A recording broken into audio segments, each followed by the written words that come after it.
Aren't you guys impressed with what's been going on with the trucker movement in Canada? The protests that's been going on in Ottawa? The convoy of truckers converging on Ottawa to keep that nation free is growing larger by the day.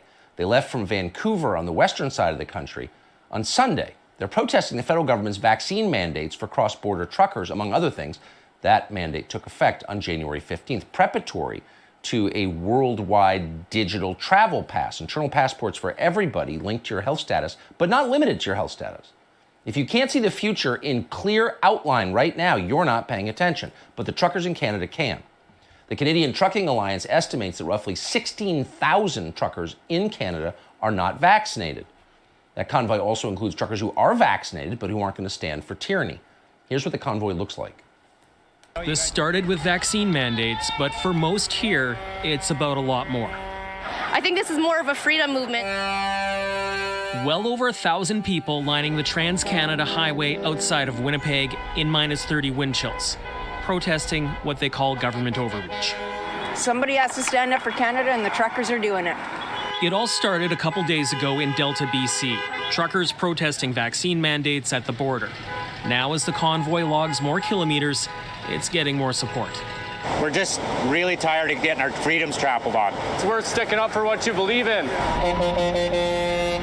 Arriving outside Winnipeg, hundreds of vehicles taking more than an hour to pass. We came from Calgary. Yeah. What do you think of this?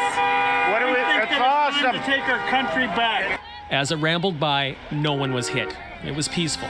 Salvatore Vetro has followed since BC. It's a togetherness like I've never felt before. And it keeps growing. And thank God it keeps growing. So what's the reaction been like from our media gatekeepers? Well, a cartoonist for the Washington Post accused the truck drivers of fascism. There's the cartoon on your screen. So a paid vassal for the world's richest man, a man who supports censorship and crushing anyone who doesn't agree with him, who treats his own legions of workers like serfs. A guy who works for that man is telling you that people who peacefully assemble to express political opinions are, quote, fascists. Really, who's the fascist? Pal. Sheldon Andreas is not a fascist. He's a pastor. He's also a trucker. He's a member of the Freedom Convoy, and we're grateful to have him join us tonight from Ontario. Mr. Andreas, thanks so much for coming up. This guy is really incredible. I just wanted to spotlight him for a minute. I am really impressed with this movement. A fascist, really. So tell us why you're doing this, if you would. Yeah, well, probably mostly for the same reasons that a lot of these other guys are out here doing this. There's just been a stifling of freedom and a stifling of unity in Canada for 2 years. A lot of people are down. A lot of people are fired. Man, you can't even go into a grocery store without getting into an argument about a mask or whatnot. So what really drove me to do this is the smiling faces that I seen on the people that organized it. Like a good friend of mine helped to put this together, and it's just been wonderful to see all the smiling faces that have come together. And it doesn't matter, Christians, non-Christians, all sorts. The natives are out with banging their drums. It's just a wonderful sensation to see unity, once again in Canada. Well, it's beautiful to watch from below your border, I have to say. You're being snarled at, but you're smiling back. The government seems to be doing all it can to prevent you from peacefully protesting its, speaking of fascist, policies. But you're doing it anyway. Are you worried about the repercussions? Oh, not at all. Not at all. I mean, some of my friends have been arrested for pastoring their churches. We're fully prepared to smile and push through for the greater good, Tucker. We want to see Christ glorified in the church and out of the church. So we're pushing forward, come what may. So why, I shouldn't even pose this to you. Let me just say, you seem much more like a civil rights hero than a fascist to me. Are any media in Canada supporting you, or at least arguing that you should have a I highly doubt that any of the media are supporting him, but let's hear his answer. Right to express your views? Yeah, not that I know of, Tucker. I think maybe Rebel News is putting out some positive stuff about the movement, but the the mainline media is much the same in the USA. These guys are not our friends. They're coming after us. They're slandering really good people. Man, some of the stuff they're saying about really good people, dragging their names through the mud, it's shameful. So no fascists here. Moms and dads and kids standing around a bonfire beside me, where the convoy came through here about, I don't know, half an hour ago. Standing here, with their kids, enjoying a fire with people they haven't got to hang out with for a very long time.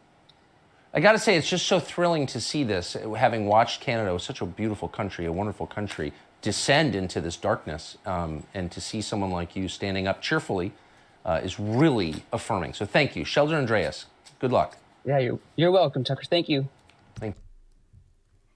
Yeah, I really want to support Sheldon Andreas. He is a pastor, and he's also fighting for freedom for Canadians and for all of us, basically. This tyranny has to stop somewhere.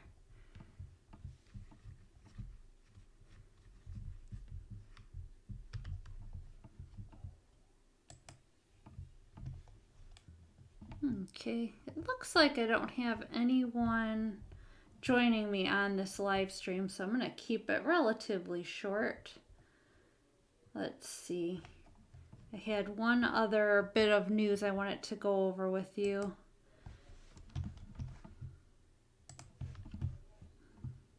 And that is Neil Young's ultimatum with Spotify.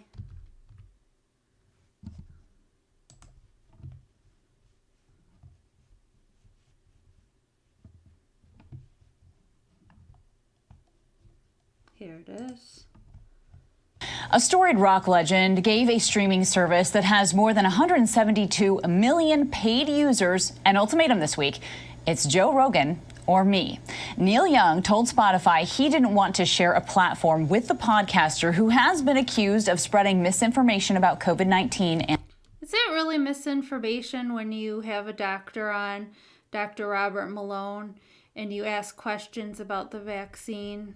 And you give people a platform to speak their mind? I don't understand what they consider misinformation. You're not telling anyone to do anything. You're just expressing your opinion and discussing the facts of a case. I don't understand how that's misinformation, but it looks like Neil Young's ultimatum to Spotify backfired. And the vaccine. Well, within days, it appeared that Spotify sided with Rogan and his 11 million listeners by removing Young's entire library. So what does this battle between Young and Spotify mean for the future of relationships between artists and the services that host their music? And could we see other artists do the same? So to discuss this, Jem Aswad, Deputy Music Editor at Variety, joins us now. Jem, thank you so much for being here. See, Neil Young thought he was so great that it was going to be such a threat to remove his music from Spotify. But I think more and more people that are going to try to cancel other celebrities are going to find that it's going to backfire on them. Here. Thank you.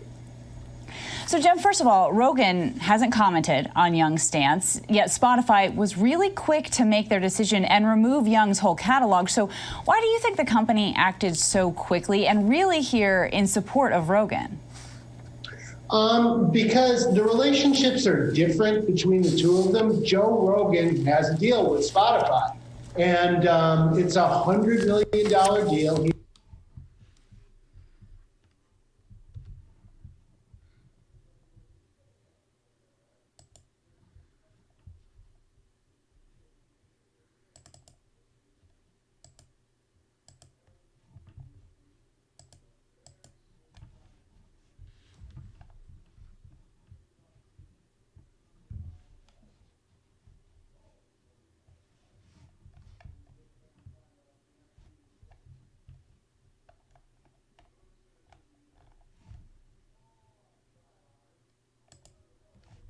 He's their biggest podcast by far, and they have him exclusively. They have that podcast exclusively. Neil Young, he is signed to Warner Records. His music is available on all the other streaming services. So it's not an apples to apples comparison necessarily. and they decided to stick with the person they have the one-on-one relationship. Yeah, absolutely. Understandable there. And Rogan's library is, of course, exclusive to Spotify. So how do you think that really plays in? It is arguably the decisive factor. Right. You know, it's a deal that they need to protect. It also, as far as I can tell, makes them a lot more money than a relationship with Neil Young would. You know, they're paying out royalties to artists, right holders, not necessarily the artists themselves, usually the record companies. So it's really a different kind of relationship, and it's frankly not surprising that they would stick with the one that is A, exclusive, and B, making them a lot more money. Right, of course, one of their most popular. So Young is a very principled artist. He's made other stances before. How do you think that played into this back and forth? Anyone who's been watching Neil Young for the last 55 years or whatever would not be surprised by this. Yeah. He is, as you said, very principled. He makes stands for things. More than 50 years ago, he wrote the song Ohio with Crosby, Stills, Nash and Young, protesting the murders at Kent State of students by the National Guard. And throughout his entire career, he's made stands like this. And I would also point out, it's not the first time he's removed his music from Spotify. In 2015, he removed all of his music from all the streaming services because he felt the sound quality was bad.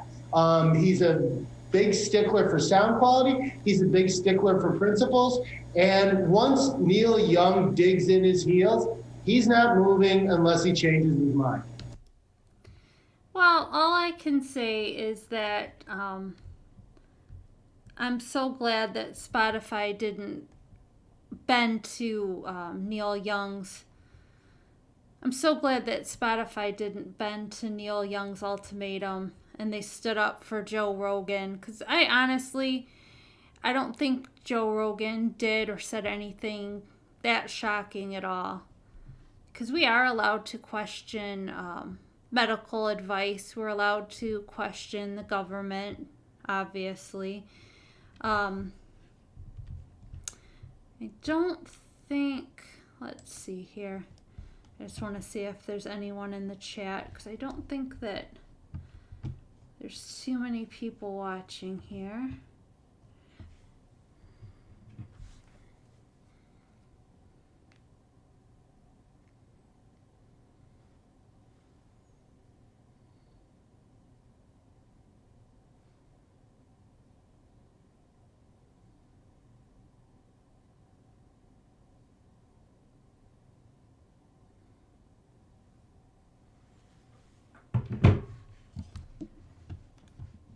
All right, well, I think I am going to wrap it up here.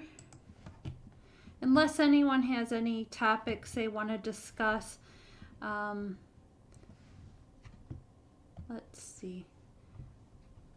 Well, I think that's it. I just wanted to show solidarity with the Canadian trucker convoy going to Ottawa. If there's anything that anyone wants to discuss, I'm going to go ahead and